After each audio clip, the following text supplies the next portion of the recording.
The first duty of government is to protect our rights. It's our job to maintain the proper role of government in what we were tasked to do. If you really want to doge, this is how you doge. You don't vote for bad legislation that expands government. Thank you. Now we're talking about taxpayer money, and we talk about accountability. It is their money. This isn't a government program we're actually spending on. We're actually giving it back to the people of Idaho. There's other options for making our ballots more secure, such as using watermarks or putting holograms on the ballots. And I think that that's what we need to look at more, is trying to get back to what we used to be, where our churches and our families took care of each other instead of relying on the state.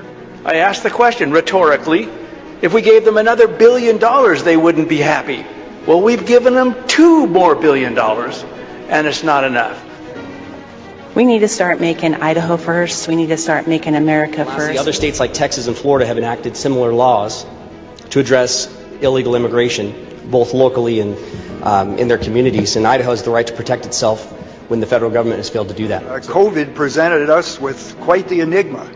We didn't really know what it was or what to do, but that is no excuse to violate the rights of the citizens of the state of Idaho. Say vote no on this and let the teachers teach and quit bringing in coaches to teach the teachers to teach, and let's get education going again in Idaho.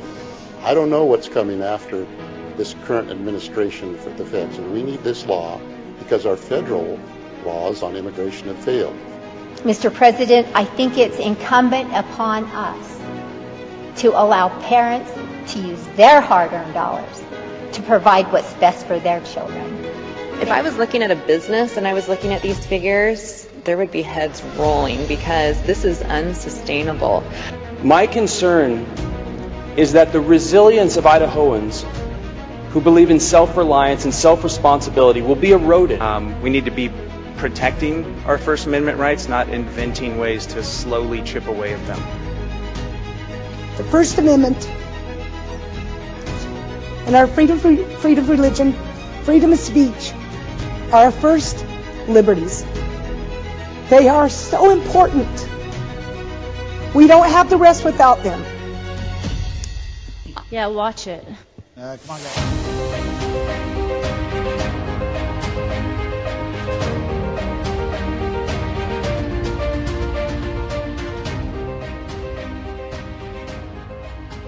With the Blaine Amendment is it's also very contradictory to the preamble to the very Constitution that it exists within, which is to acknowledge Almighty God. How are we acknowledging Almighty God in the Constitution, and then anybody that acknowledges Almighty God actually cannot benefit from what the state is doing? In 1890, Idaho also ratified a section into its constitution that threatens every Christian in the state today. Article 9, Section 5, the Blaine Amendment. So the Blaine Amendment is an effort to make sure that there is a separation of what the state does in terms of its funding, in terms of its resources, and keep making sure that churches and religious organizations do not receive any benefit from public funding. Neither the legislature or other public corporation shall ever make any appropriation or pay from any public fund anything in aid of a church. We started as a church about 7 years ago in December, so we're right around that period of time now, and we began as a Bible study that was meeting in a home in Middleton. Longer story shorter is we actually ended up moving facilities quite often just to find different places that would fit us best. And many of those facilities were local public schools. We ended up at Sage International School, which is where really this story really begins. They were actually excited that we would actually rent from them. One of the ladies that we met with just immediately identified that we are so glad that you guys are here. Churches are the backbone of society.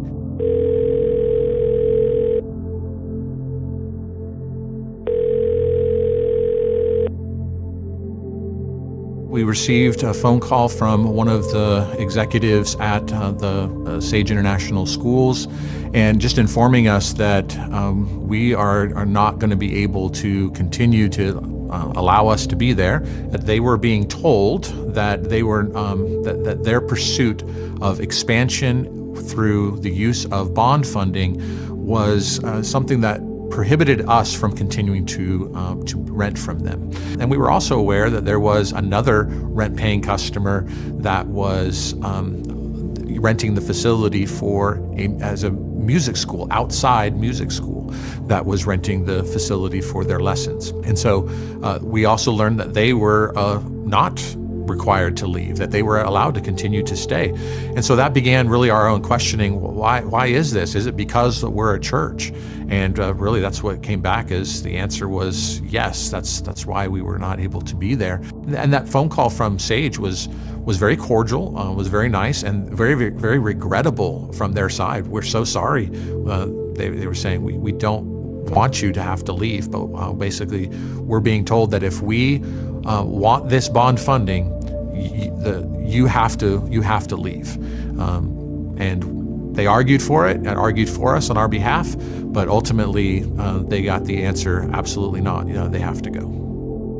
In September 2025, a federal judge ruled that Truth Family Bible Church's First Amendment rights were violated. But the Blaine Amendment still casts a shadow over Idaho's church bodies. The Blaine Amendment, it was designed and was initiated to be discriminatory against Christians. Initially, of course, towards Roman Catholics, but also clearly it affects people beyond just the Roman Catholic tradition. It's also very contradictory to the preamble to the very Constitution that it exists within, which is to acknowledge Almighty God. How are we acknowledging Almighty God in the Constitution, and then anybody that acknowledges Almighty God actually cannot benefit from what the state is doing? And we see biblically the justification, the legitimacy of using your citizenship, using your rights to pursue justice. Paul appealed to his Roman citizenship and said, I appeal to Caesar, and he had the right to go before Caesar. A church is made of people who are citizens of a particular state and country. And so as those citizens, we are tax-paying citizens. I do agree that we ought not to have the state build churches with taxpayer funding. That's an inappropriate use of public funds.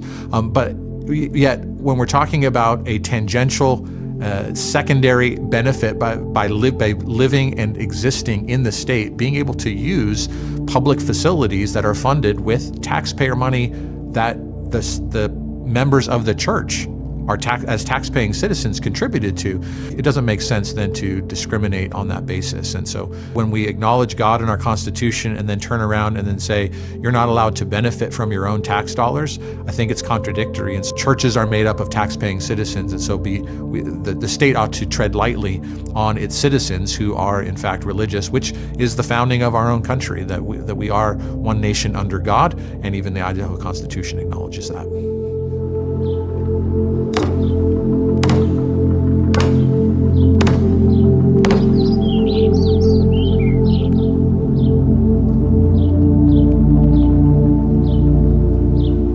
Yes, blaine.idahopetitions.com. Folks, please head over there. And if you haven't signed the petition to repeal the Blaine Amendment, please do so now. Good morning, folks. It is the Friday show, January 30, 2026. Idaho Signal is back on the air. I am Matt Edwards, and as you just noticed, we are circling back to the Blaine Amendment because this 19th century holdover isn't just a discriminatory dinosaur. It is straight up violating the spirit and letter of our own Idaho Constitution, right from the preamble. Let's read it together, shall we? It says, "We, the people of the state of Idaho, grateful to Almighty God for our freedom to secure its blessings and promote our common welfare, do establish this Constitution." There it is. It's plain as day. our founders kicked off the whole document by thanking God, not a God, but the Almighty God, and thanking God for our liberties and pledging to secure his blessings. Now, that's not just some flowery intro you just skim over. It's the core premise. That's why behind everything that follows, we're supposed to build a state that honors that divine source, fostering an environment where those blessings can flow freely from the common good. Remember, atheists, secularists, all the other religions, they all have benefited from the society that the American Christian built. That was always done for the common good because Almighty God is good. But then there's the Blaine Amendment, lurking around as Article 9, Section 5, with its blanket ban on any public resources aiding religious or sectarian institutions. On paper, it sounds like separation, but in reality, it's a license for bigotry, kicking Christians out of public rental spaces while secular groups just waltz right in, denying homeschool families reimbursements for curriculum that has faith elements within it, even if it meets state standards, and then potentially barring basic services like police or fire protection from religious buildings if there's education involved. This isn't neutrality, it's hostility. And how does that square with securing Almighty God's blessing? It doesn't. By discriminating against believers, punishing faith-based communities, and treating religion like it's a contaminant in public life, Blaine actively undermines the preamble's mandate. We are not securing God's favor, we're repelling it, alienating the very source of the freedoms that we are grateful for. It's like building a house on a foundation of faith and then drilling holes all over it because some secular busybodies got all twitchy. This contradiction isn't abstract. It's costing us tax dollars in losing lawsuits, wasting court time, and eroding the common welfare that the preamble promises. Our Constitution demands that we promote a society that invites divine blessings, not one that shoves them away under the guise of non-sectarianism. We must repeal Blaine, and we realign with our roots if we do so. Grateful to God, committed to his blessings. Folks, this is Idaho. This is about honoring our founding vision before it's too late. Blaine.idahopetitions.com. Please sign and share that link now.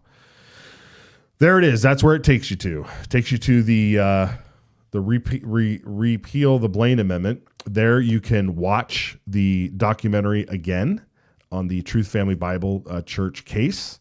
And then just go ahead, click yes, and sign your name below. We want to get as many signatures as possible over there, folks. As many signatures as possible.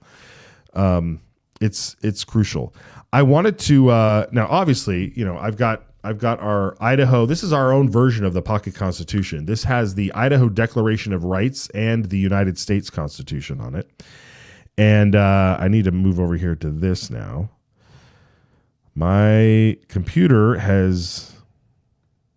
it froze the other day and we lost some stuff, but we're back. Okay.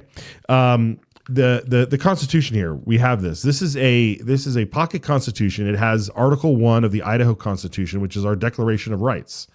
And so everything in here, including that preamble that we read, is all in here. And then it has your Bill of Rights from the U.S. Constitution, as well as the rest of the U.S. Constitution. And then in back, is our pledge.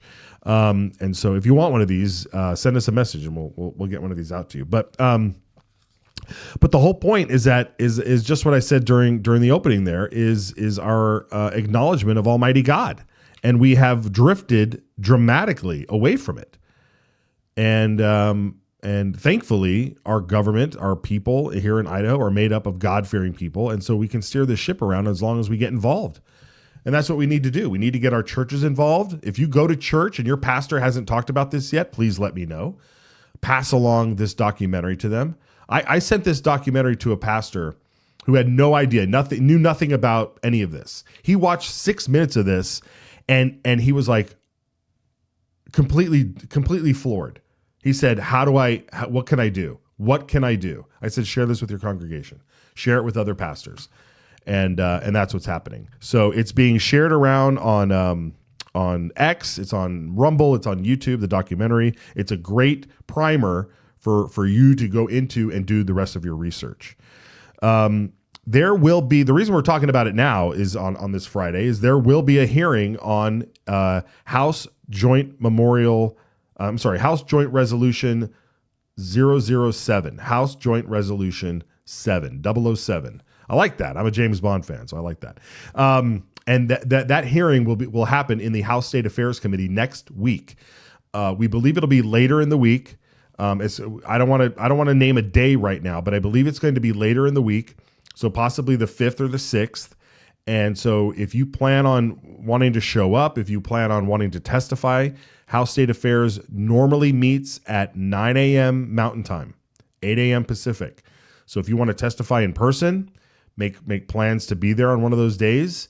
If you want to testify remotely, write out a short script. You get 2 minutes to testify. And if you want to email the committee, they'll have a portal opened up to do that. So we want you to engage and give this a lot of defense in the answer of repeal. And this isn't necessary to repeal it right now. It's to put it out to the voters. This is a constitution. This would be a constitutional act. So it needs to pass the House and the Senate, and then it'll be put on the ballot in November.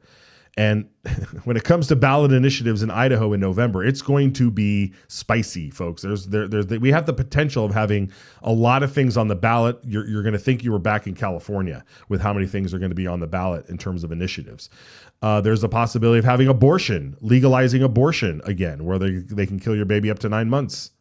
Or beyond. Who knows what if that passes, what kind of ramifications that'll have. So the abortion thing is possibly going to be on the November ballot. There's also signatures going around there to legalize marijuana in a fashion. And of course, there's also the grocery tax repeal. Hopefully you've signed the grocery tax repeal petition, and that can go on the ballot to see if the rest of the state wants to do that. So this would be another thing that would go on the ballot, which would be to repeal the Blaine Amendment and end the bigotry. End the bigotry against you and me and the rest of our believing brethren here in Idaho and those families. It's atrocious that all of this stuff is going on. And I'm getting caught up back here. Can we pull up the language of the Blaine Amendment real quick, just so we know what everybody's talking about here? It's Article 9, Section 5. And thank you, folks. And here it is, okay? It is simple as this. And when you read it, I want you to remember, just like it said in the documentary, that the word sectarian back then was code word for Catholic. And if you go back in the notes, what do you call it? The notes, the convention notes, when they were writing the Constitution, there was a lot of talk about the Mormons living in Idaho in the late 18th or 19th century, and not wanting to allow some of their practices to become law, or allow resources and funds to go towards their teachings. And so this had a lot of that sort of anti-Catholic, anti-Mormon sentiment back then, which permeated into the Constitution. The problem, of course, now today is because of the sort of general nature, the general wording of this article. Now it's being applied across the board where it shouldn't, and it's being applied even I would say even more strict, as we've seen. So folks, get ready to testify next week. Get ready to send your emails in and do that, and we'll have some words from Catherine Hartley, the attorney from the Pacific Justice Institute, to talk more about that. And of course, Elaine Price, Representative Elaine Price from District 4 Coeur d'Alene. She's the one carrying the bill on the House side. We have a good feeling it'll get through the House. I mean, I believe it got through the House once before. So we'll just have to see this. This isn't the first rodeo, but what we've come up against is realizing that people just don't understand what it meant. And people said, oh, well, this isn't a problem in Idaho. Well, now it is a problem, because we went out and said, is there anybody having a problem with this? Folks went out there and said, is anybody having a problem with this? And people stood up and said, yeah, we have a problem with this. Our church just got kicked out of a school. We were told we were paying customers. We were paying customers. We got kicked out of the school not because the school didn't want us there, but because the government said, oh, you can't rent to a church. You can't rent to Christians your space on a Sunday. How dare you? The Constitution says you can't do that. And if you're going to do that, we're not going to give you this bond, to allow you to keep going, right? And this is your future right here. This is what happens. Suppose you want to do a small group, inside of a public venue. I mean, that's kind of like what this leads to. You got somebody coming out saying, no, Christians can't meet here. Sorry, no Christians allowed. That's the future. And if you don't think that's possible at all, you don't think that's possible at all, go back 20 years ago and when churches met regularly in schools. I mean, there's churches today that are still meeting in schools. Some people, we had comments come in that said, our church meets in the school. We don't have a problem. Well, what's the problem here? Well, that's the problem. I hope your school doesn't go apply for a grant. You're gonna get kicked out. We had a deacon on from Truth Family Bible Church. We should play that interview again. Go find that online. And I said, how secure? I mean, where are you now? And he said, we're in a school. And I said, how secure do you feel being in a school again? He's like, you never know what could happen. So it's a real thing, folks. It's a real thing. All right. What else do we have? Yeah, we have that. So we have at the top of the hour, we'll have Brian Allman come in and talk through some of the stuff that happened on JFAC and everything. But guys, I'm gonna throw a curveball here. Let's show what happened. Is that from yesterday or today? This is from this morning. Yes, this is from this morning. Talking through some of these things, and we'll get Brian's perspective on it as well. But I want to watch the hearing here that Representative Bruce Skog brought to committee this morning, dealing with transitioning, and by that I mean transitioning genders, transitioning sexes, whatever, transitioning mental states. Let's watch what Representative Skog brought to committee today. A few years ago, we passed a bill to outlaw sex transitions physically on children across the state. And we were one of the earliest states to do that, and for good reason. We heard a lot of testimony in my committee over 2 years it took to get that passed from parents who would come in and testify, my minor child was socially transitioned at a school or by a counselor or elsewhere without my knowledge, and secretively. They were telling, an example, Bobby, you can be Jill. And they started changing their name at school without the parents' knowledge, changing how they dressed, and they didn't know how their kid this happened. And all of a sudden, the boy wanted to be a girl or vice versa. That was terrible. And I didn't know what could I offer those parents? Nothing. So now this bill takes care of that and prohibits social transitioning of children without the parental knowledge. If the parents are involved and say yes, they can do that. But if it's without the parental knowledge, then the Attorney General can step in and take action, and or the parents can file a lawsuit. And this makes that clear. I think this is a protection for parental authority. It's a protection for the children, and it does and has happened in our state. So I would ask that this be introduced. Representative Mickelson. For a question, Madam Chair. Go ahead. Representative Skog, I'm wondering if this only applies to social transitions for kids, that there's no other issue, because I think we've had some unintended consequences on some of the other legislation we've passed, and I want to make sure that this is only relating to sex change. Representative Skog. Mr. Chairman, Representative, that's a fair question, and you're referring to a different bill that is only for this social transitioning and things related to that. Representative Dygart. Thank you, Madam Chair, for a motion. I move that we introduce RS 33085.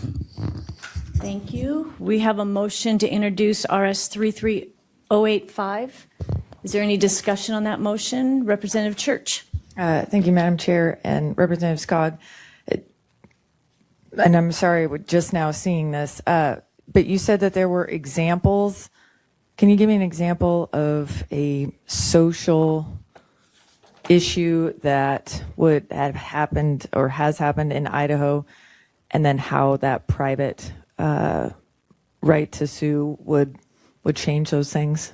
Representative Skog. Thank you, Madam Chairman. And Representative Church, again, we had multiple testifiers come into our committee in House Judiciary and Rules as parents and complain that this had happened in their families and that they had no recourse to take care of that once they found out about it. And so that's what this bill seeks to remedy. Did you have a follow-up? Yes. All right, go ahead. So what is so let's say somebody testified that, like you said, they were at some kind of youth program and said that they could have a different name. What would be the recourse that this bill would fix for those families? What can they do now or with this that they couldn't do before? Representative Skog. Madam Chair, Representative Church, they can file a lawsuit with this bill should it pass. It makes clear of that. And the Attorney General can also get injunctive relief, declaratory relief, and take action and have an order from a court to have cease and desist from that entity from going on with that is happening.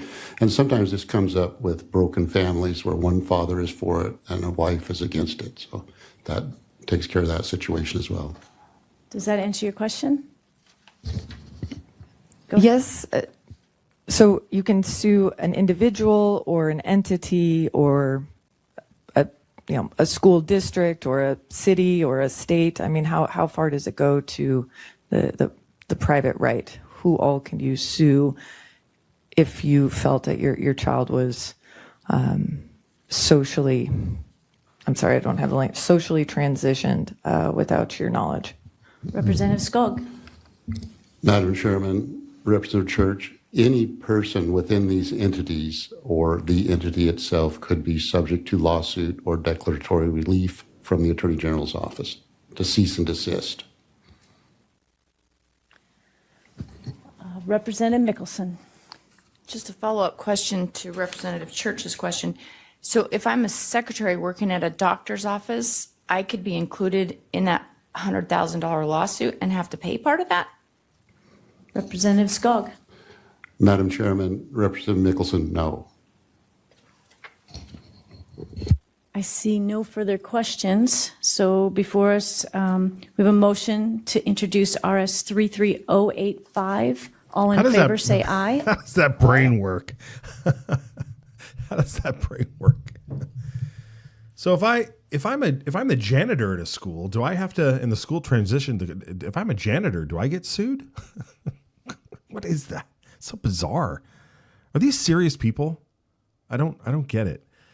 I mean, I get the line of questioning that the Democrat had. It's like, okay, well, who gets sued and all of the discussion that they had there. Very, it's good questions to ask and get clarification on. But this is great, folks. This is great. We have to put the pedal to the metal on this stuff. We cannot allow these things to move forward without us reacting the way we need to react to protect our children. It's crucial. It's absolutely crucial. And I know I'm preaching to the choir out there, but it is absolutely crucial that we do everything we can to continue to protect our children. All right. We're going to have Brian in here. We've got some news on something that happened in North Idaho in my neck of the woods. And then we'll go through some other bills. Some other bills that were presented in committee, maybe see what's going on in JFAC with the budget. And we will do that. Guys, are you guys ready for this? This is the cherry wood salt here. This is cherry wood. This is from the American Smoke Company. American Smoke Company, they take the Pacific Ocean sea salt and they smoke it. They smoke it with various woods. Here's all the wood flavor profiles you got there. This is the cherry salt right there at the bottom. And this one was smoked for 8 hours. And the other day, we were having some burgers, and as soon as the patties were made, we sprinkled the salt across them, And it was just so great to see these large chunks of smoked salt, and you could just smell the aroma right there. And we threw the burgers right on the grill. I don't care. I'm that type of guy. It's 30 degrees out. It's 25 degrees out. The grill works, man. I can get it going. No problem. So I was out there. It was about 27 degrees. No, not a problem for me. Fired up the old grill, threw the burgers on there, and we had some fantastic burgers with this American Smoke Company salt. So head over to americansmokeco.com and smoke with me, folks. We'll be right back.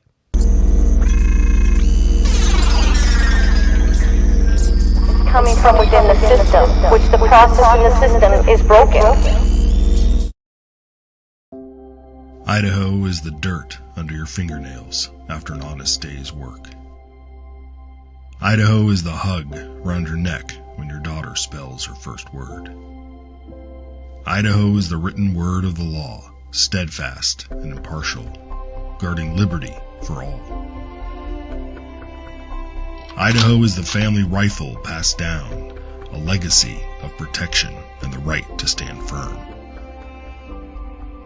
Idaho is the echo of your own voice, unshaken and free, standing tall among the world's silenced. Idaho is the home that's built to weather storms, not empty wallets. Idaho is the quiet trust between a patient and healer, unbroken and sacred. Idaho is the hymn carried by the Spirit, gathering neighbors together in faith and purpose. Idaho is the laughter around a campfire, a family's bond growing stronger with every word. Idaho is the pioneer's will, firm and clear. We govern ourselves, free and unbound. Idaho is what America was. Let's keep it that way. Ask your legislator to sign the Citizens Alliance of Idaho pledge to preserve our shared values. We ride together. All right, folks. We certainly do ride together. Please give us a call, 208-402-4915. Leave us your message. We'll play it live on the air. We'll save it for posterity if it's especially good and replay it again. 208-402-4915. Leave us a voicemail. Leave us your name and your not your number, your town. We don't know what part of Idaho you're in. And then also IdahoSignal.live. I think it's working again. I got a call the other day or a text the other day saying, "Hey, your IdahoSignal.live got knocked offline." I think so. It's back up. It's working, and you can listen to it like you would the radio. It's just on. It's on a loop. The most recent episode. And of course, we thank all of our YouTube subscribers. Check it out, man. We have hit the 4K mark. We are over 4K. We're headed for 5K. No stopping now. The shorts are off the hook. You guys love these shorts, man. That's where you can just scroll, just like Instagram and TikTok and stuff, man. You guys love that stuff. That's great. Let's bring Brian Allman in here. Brian, are you an addictive scroller on this stuff?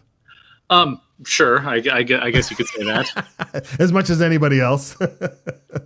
Hey, what did you think of Skog's bill this morning on the transitioning? Let's get your take on that. I think it's obvious. I mean, we that's where it starts, right? Yeah, as he said, we banned child gender mutilation in this state 3 years ago now, which says that you can't take a minor into the doctor's office and mutilate their body or give them drugs or hormones, puberty blockers, things like that, to try and make it look like they're the opposite sex, because that's obviously what's going on. And for all the Democrats who say, "Oh, that's not happening," obviously it is. Maybe it's not happening to millions of children, but it's happening to even just one is far too many. And so this takes the next step, because we do hear these stories of children who go to school, their parents have no idea what's going on, their teachers or counselors or peers influence them to believe that they're actually a different gender, and then they start acting that out in school, and the teachers and staff have been seen to support that, to encourage it, to enable this, and often without the parents' knowledge. And the most important bond in society is the family, husband, wife, parents, children.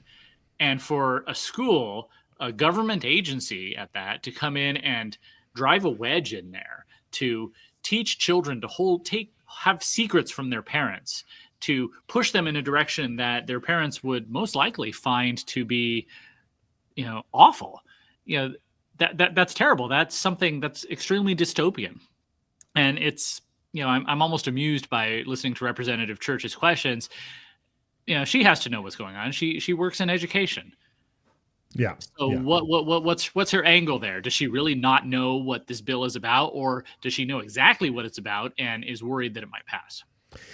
Yeah, exactly. And I'd love to have a sit down with her and ask her about if she's aware of the. There's some districts have this software, where teachers and the administration and everything, and the district itself keeps its records, right? It's all the software of all the child records, and the school has their own for their own. Anyway, but it was recently discovered that there was this like sort of secret, file, if you will, this sort of secret backdoor note session where you could write notes down about transitioning, or things that are going on at home, even if it's something else that's being kept private from the parents, that there's a special place in the website for it. There's also places where you can click, how the student identifies. So this stuff is built into the software. It's fascinating how institutionalized this problem really is. And, more on that stuff later. But as we, what was the other question I was going to ask you, Brian? Well, anyway, the bill got printed, so we'll have a full hearing on this, and I'm sure we'll hear more from it. I want to take a quick shift over here. We want to talk about JFAC and the budget, but before we get right to that, some news broke yesterday of a sentencing that happened in North Idaho, where a woman who was running a child care center. And I think she dealt specifically with children that had special needs. She was indicted. She went to trial, and she was sentenced to probation, I believe, and she has to pay back over $150,000 in Medicaid fraud. So not only was she running a daycare center, she sent in fraudulent receipts to Medicaid to get reimbursed, up to, and it was $154,119 in restitution that she needs to pay back to the Idaho Medicaid program. So while we are sitting here trying to figure out ways to save Medicaid, to actually save the real people that need to be on Medicaid by getting rid of Medicaid expansion, but also trying to cut waste and fraud, you've got someone like this who's out there who's literally taking money away from the actual system that it's and the people that it's designed to help. And all she got was probation, and where I think she could have got up to 5 years in prison for this. But folks, this is what we're talking about here, and it's happening. And it happened to this woman. What's her name? We need to know her name again. I forget her name. Do you know her name? Tracy, I think. Yeah, Tracy. On the screen Tracy. somewhere. What's that? It's on the screen somewhere. Scroll down. Yeah, Tracy Hofius, Hofius, out of Coeur d'Alene. Yeah, Tracy Hofius. Go ahead. Contrary to Representative Ilana Rubel's statement that there's not a whiff of fraud in our system, there's more than whiffs. There is actual fraud happening, and that's to be expected. Anytime you have government money available, there's going to be people who try and take it by hook or by crook. This is what we saw in Minnesota, even before the childcare fraud that broke open. They had this thing called Feeding Our Future. It was a COVID era free lunch program where they'd give food to children who were not in school because the schools were closed, and then they would bill the government who would reimburse them. Well, it turns out apparently a lot of children, more children than even exist in the entire state, ended up eating those free lunches. It was multi-billion-dollar fraud scheme. And then when the perpetrators were caught and finally put on trial, they tried to bribe some of the jurors. It's a pretty crazy story because they had all that money, I guess. But like I said, anytime this money is available, people will try and cheat the system. that's just human nature. There's always going to be some bad apples who, see an easy mark. There's always been con men through history. There's always been thieves. And the problem is when we have these programs that are easy to get to, it's also easy to defraud. That's why we need very strict internal controls. We need audits. We need, and we need our elected officials as well as the administrators of these programs. When people raise questions, instead of circling the wagons and defending the program and calling people racist for wanting to investigate it, they should actually take it seriously. Absolutely. And again, to reiterate, she was billing for services that were not provided. She was fraudulently adjusting and submitting false information to the Idaho Department of Health and Welfare. Like this was premeditated. Mm-hmm. And look, I don't know what she needed it for, but it doesn't matter, right? I mean, that's the whole thing. Like the left loves to defend, bank robbers and people that steal from liquor stores, if they're low income or minorities or something, because it's like, well, they just wanted to buy bread for their family. Okay, get a job. Yeah, this isn't exactly Les Miserables here. We're not chasing down somebody for stealing a loaf of bread. $150,000. That's a big chunk of change. You see how people launder money. If they've gotten ill-gotten gains from drug dealing or whatever. Like in Breaking Bad, they'll go and create fake transactions at some business in order to provide a trail for where the money came from. Well, she's laundering money here, but it's not even her own money. It's taxpayer money that she was stealing with these fake transactions. So right. Again, we need very strict internal controls. We need, honestly, I wish she would have gotten a harsher punishment to set an example for others who might try this, to say Idaho is not going to tolerate this. Well, it does say now that it's currently punishable up to 15 years in prison, but because her actions happened before that penalty was changed, she was only eligible for up to 5 years in prison. However, she only ended up getting probation, and having to pay back that money. So that's up to the judge. That's what you get. So, all right. Well, yeah. So Ilana Rebel, hopefully we can email that to her and say, yep, here's your fraud. It's one of many that we're sure it's out there. Okay. So speaking of JFAC, what was going on with the budgets this morning? Anything?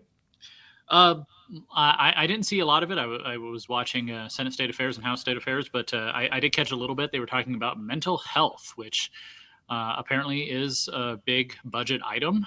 The state is very much involved in people's mental health. And I did hear that mental health issues, however you might define that, have really increased since COVID, when they locked everybody down. Right. I think we have a clip there of that. Do we have that clip, guys? Go ahead and show it if we do. I think the main driver is for, and I'm not going to hold you to it, but for, school age or college age. I mean, when we were younger, we were told to get out of the house and play, right? And so I'd just like to know what your thoughts are there. Mr. Edmond. And Representative Bruce, I don't know that I could put it at a single driver. I do think social media has an impact. I really do.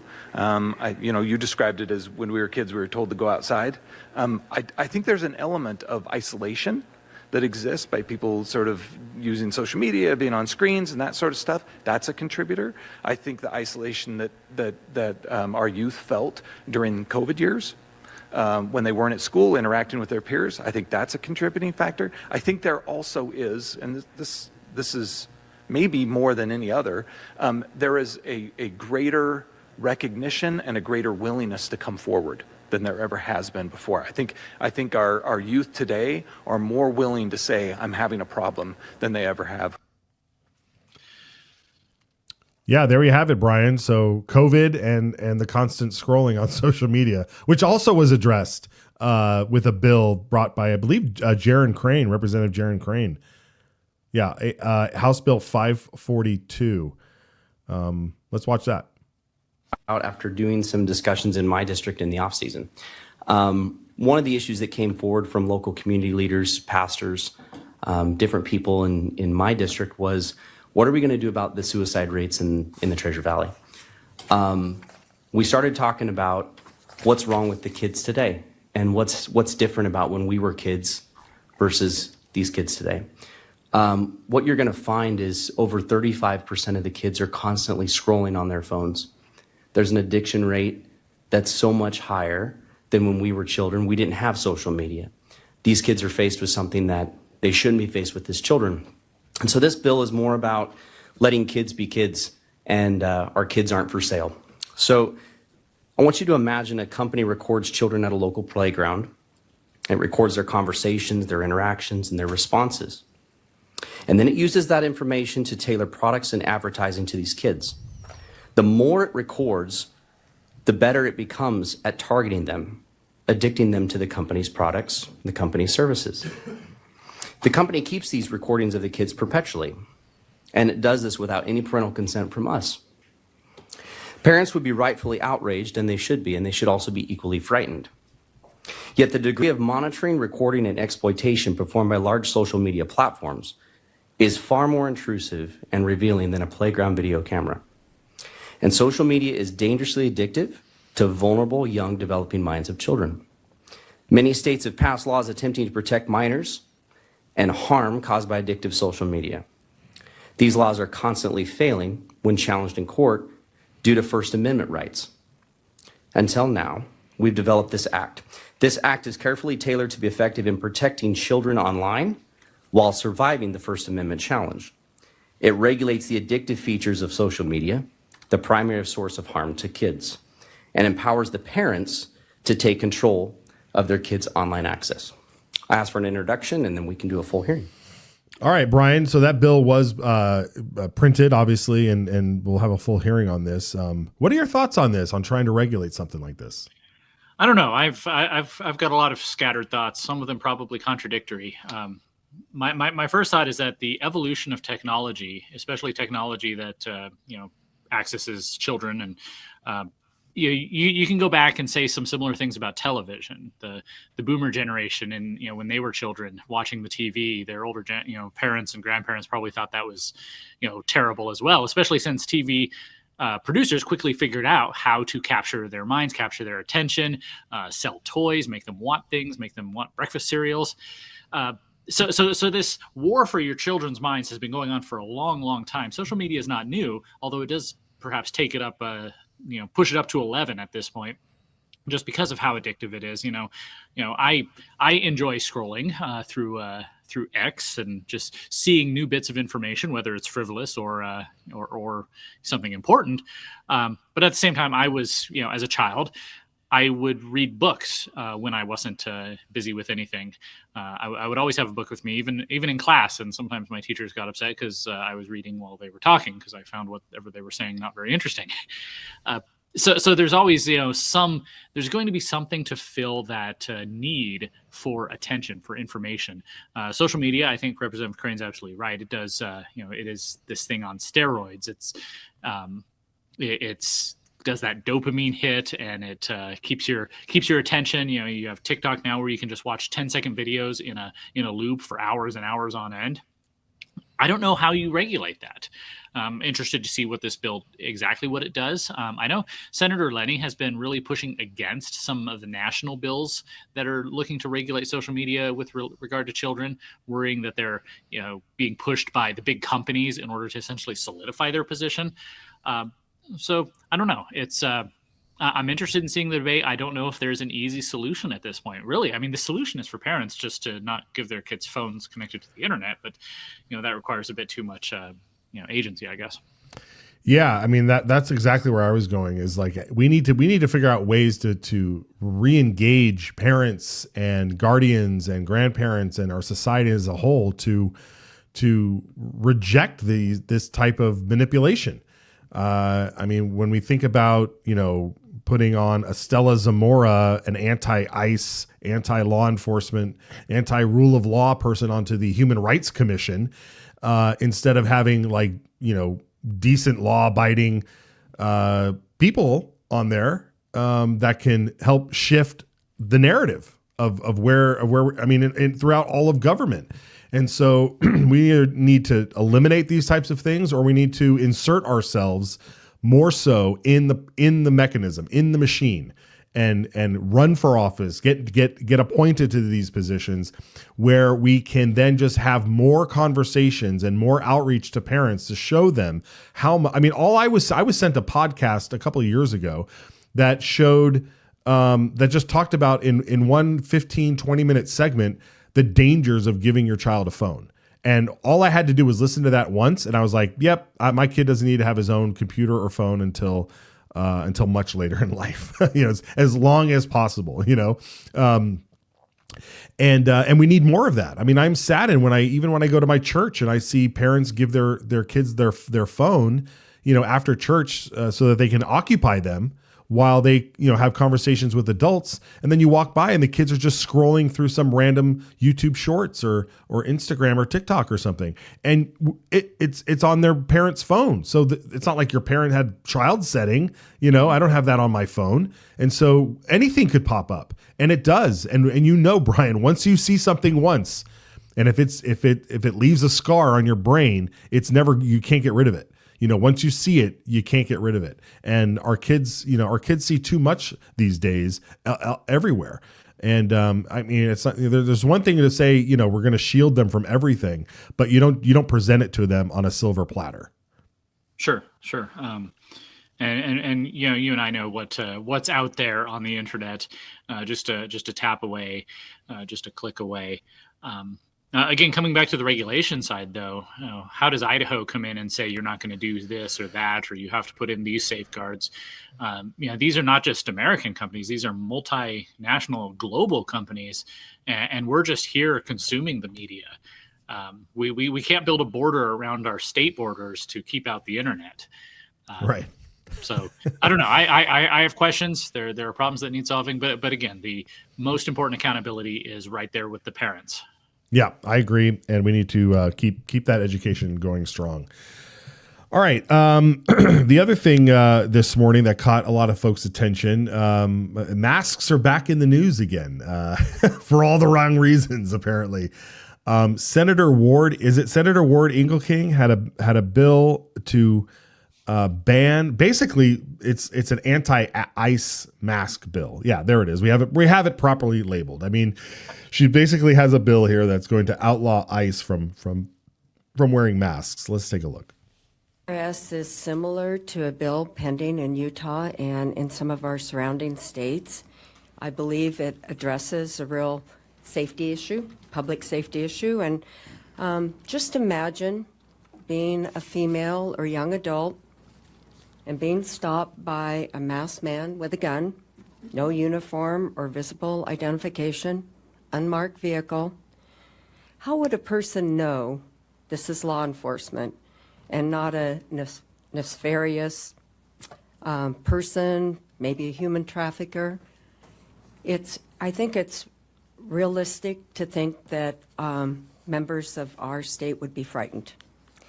And so what this bill does is it just says basically no facial coverings, but it lists quite a few exceptions to that. So if you look at lines 17 to 33 on the first page, it carves out all sorts of exceptions: medical masks, masks that keep you up, that maybe a self-contained breathing apparatus, motorcycle helmets, device or anything that's used to keep you safe. Like if you were doing a forensic type situation, you would need, of course, to have masks and facial coverings.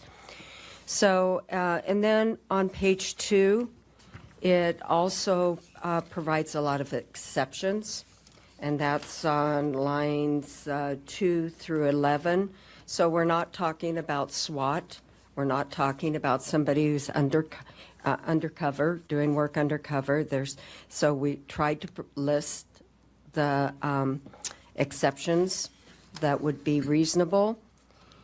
And, I'm asking you to print this bill, and I'm hoping to get a hearing. I have visited with law enforcement officers, individuals, and I have quite a bit of information and a few fun facts. One, if you Google good guys with masks, what comes up as superheroes. And so I think this is a bill that we need to have a discussion.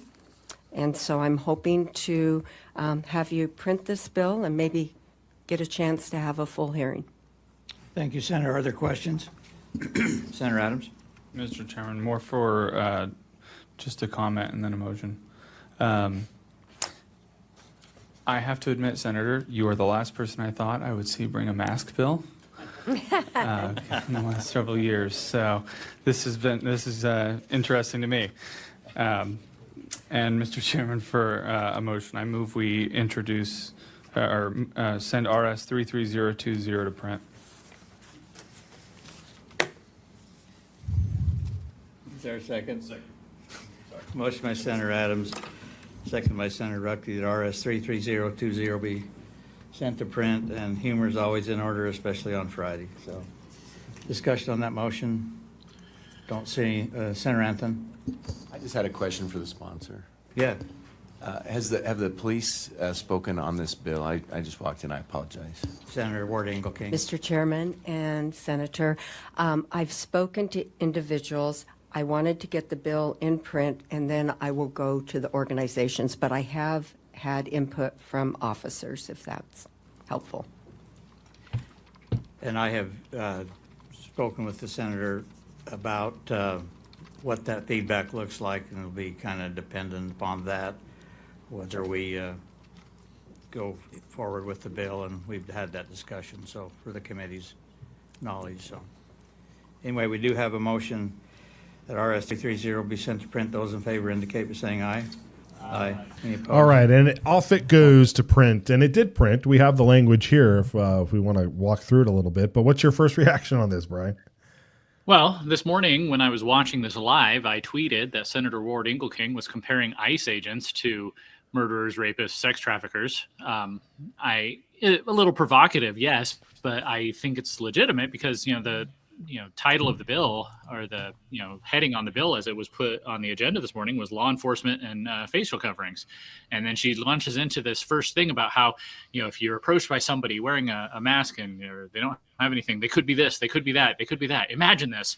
And so it's very much fear mongering when we know nationwide the Democratic Party has taken a stance against ICE. They're starting to campaign on abolishing ICE. They say that they're using Gestapo tactics. They say that they're illegitimate, and that if the Democrats get back into the White House, they are going to prosecute every one of these ICE agents. You wonder why they're wearing masks. You wonder why they're not, showing their identity to the world. We not only have, these people are engaged in immigration enforcement, which means crossing the cartels. And I've heard stories of members of ICE or Border Patrol who, have been targeted by cartels and their families targeted. So that's one reason why they're doing that. But now we have Democratic activists who want to unmask these people. They want to dox these people. They want to threaten these people. They say, we're going to prosecute you. I saw someone, in the left-wing orbit suggesting the death penalty for ICE agents once the Democrats have power again. So I think this is a ridiculous bill. This is a California-style bill. She mentioned another state, but I'm sure Democrats are proposing it wherever they are, no matter how much in the minority they are. But this is a bill that California was pushing, and I think it's absurd. I think it was ridiculous to print it in the first place, but if it does even get a hearing, I hope it gets shut down for the nonsense that it is. Yeah, I find it hard to disagree with you, Brian. I'm sitting here thinking to myself, 10 years ago, I probably would have had an issue with, regular police work, regular police folks out there doing their job and driving in cars that aren't marked. I don't like unmarked cars when you're doing normal police work, wearing a mask and hiding your identity. But this goes far beyond. We're in a different time right now. And I keep stressing this. There's a lot of people out there that have no idea what time it is. And when you are dealing with what is an organized insurrection against a lawful operation in order to arrest and deport criminal illegal aliens, you want to talk about being on the wrong side of history if you're opposing something like that and defending illegal criminals who've committed egregious acts, who need to be out of this country. you are bonkers if you're defending that. And so here we have, and you put it rightly so. These folks are, their identity and being targeted is a real thing. It's an absolute real thing. And so I want to continue watching. The arguments on this bill. This footage here alone is incredible. I mean, this is, this looks like it's like a chop zone. Remember from Seattle? I mean, they're setting up this thing outside of a hotel. It's a normal traditional Hilton hotel, home 2 suites, right? And these folks are out there, and look at them wearing masks, of course, and intimidating the ICE agents and anybody else who's inside this hotel, because that's where they're staying. I mean, it is absolutely incredible. Look at that. This is who they're defending. And all these people are wearing masks and helmets and all that sort of jazz, right? And so we have a bill now that says, well, if you're caught doing these things and you're wearing a mask, you get an extra year in jail, right? So, I mean, this whole mask issue is just, it's comical to me, especially everything that we did coming out of COVID. It's just, it's so bizarre. It's so bizarre. But the bill is out there, folks. It's Senate Bill 1246. Any last words on this bill, Brian?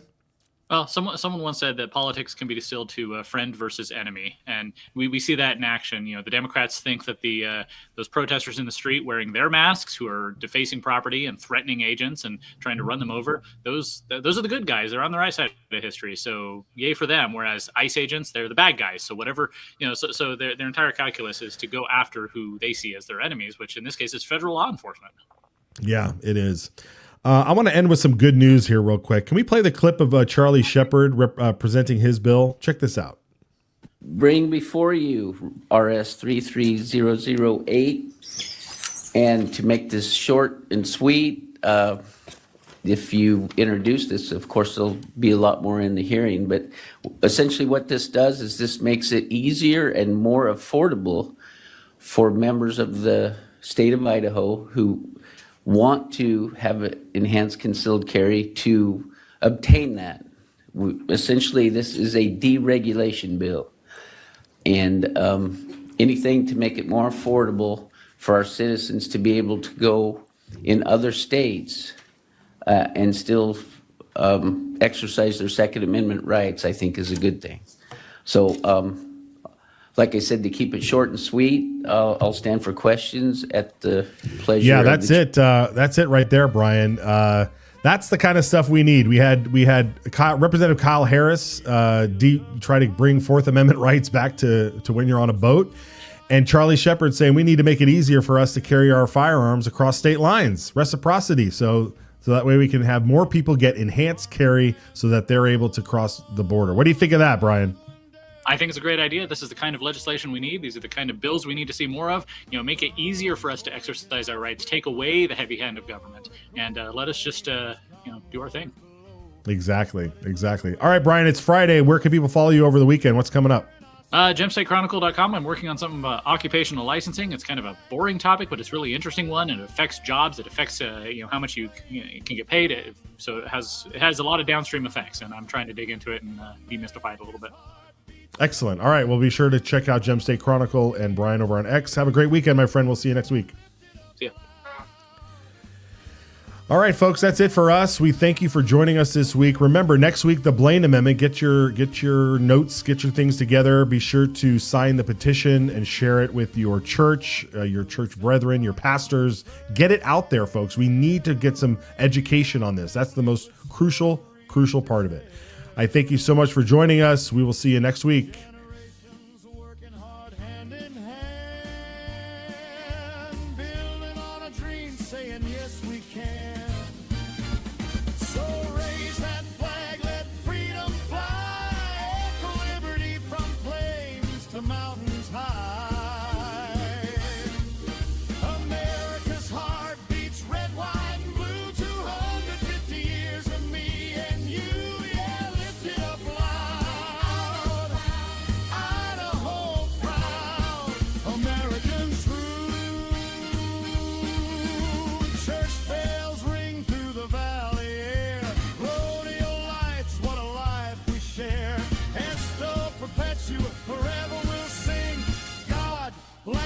and family.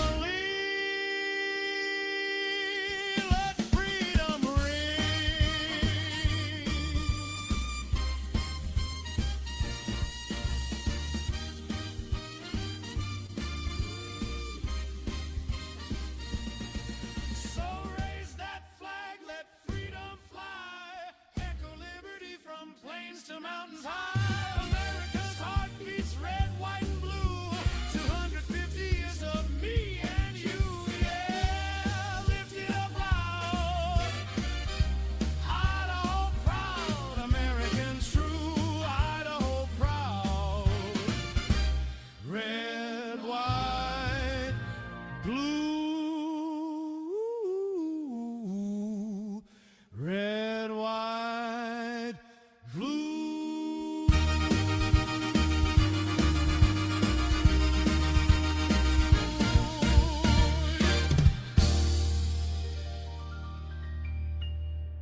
This bill, I think, it puts a stake in the ground that says we have a sovereign right to protect what's ours.